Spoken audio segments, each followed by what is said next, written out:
Super Bowl and Tim Tebow. Number one, the Saints won the Super Bowl. I thought, we watched this game with a few people, Lewis. I thought a lot of the ads weren't great. I think the two biggest advertisers were Bud Light and Doritos, right? Right. And so there actually was some polling done about, is there a party division in the Super Bowl? It was the Saints versus the Colts, New Orleans versus Indianapolis. Democrats actually strongly preferred the Saints by a 36-21 margin. Republicans narrowly favored the Colts. Independents wanted the Saints to win. The most interesting thing about the number is that 46% of voters, a plurality, actually didn't care who won. And I think that's the case when there isn't a so-called East or West Coast team involved, is it not? I mean, the most interest is when you have at least, it's statistically, not my bias, I know we're on the East Coast, seems to be when there's at least one team, whether it's baseball, basketball, or football, from one of the coasts involved. And maybe it's just because of the population centers. Perhaps, I don't know, but football fans are very loyal to their teams, and I think for a lot of people, just when your team's not in it, it just, obviously, you lose a lot of interest. Right. But still, everyone watches it. Okay, the Tim Tebow ad. The controversy was that there was going to be this ad on TV about Tim Tebow, who is a very religious college football player who he may play in the NFL. It's not clear that he's doing that well in a lot of these training camps. His mom claimed to have been encouraged to get an abortion when pregnant with him in the Philippines. Now, we did uncover abortions are illegal in the Philippines. The penalty for recommending and doing abortions is very high. Fine. Whatever. Maybe it's true.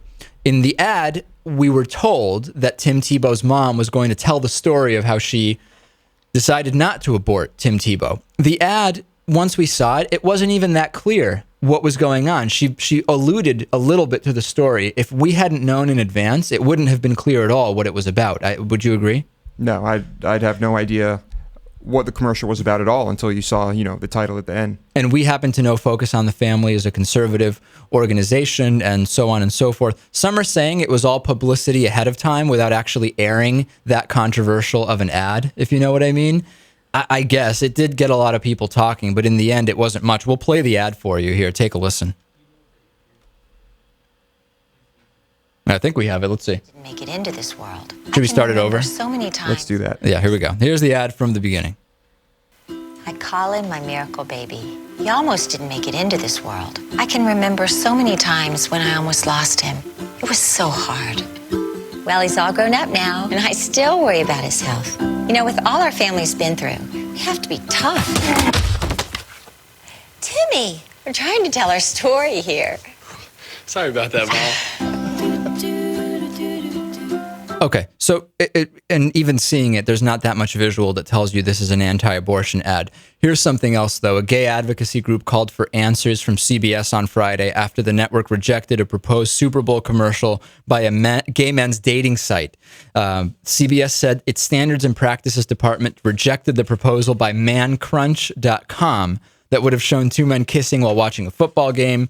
Jarrett Barrios, president of the Gay Lesbian Alliance Against Defamation, said CBS should explain it. And they are saying, hey, if you're going to take an anti-abortion ad and not a very standard, not extreme gay dating ad, that there is some kind of hypocrisy here.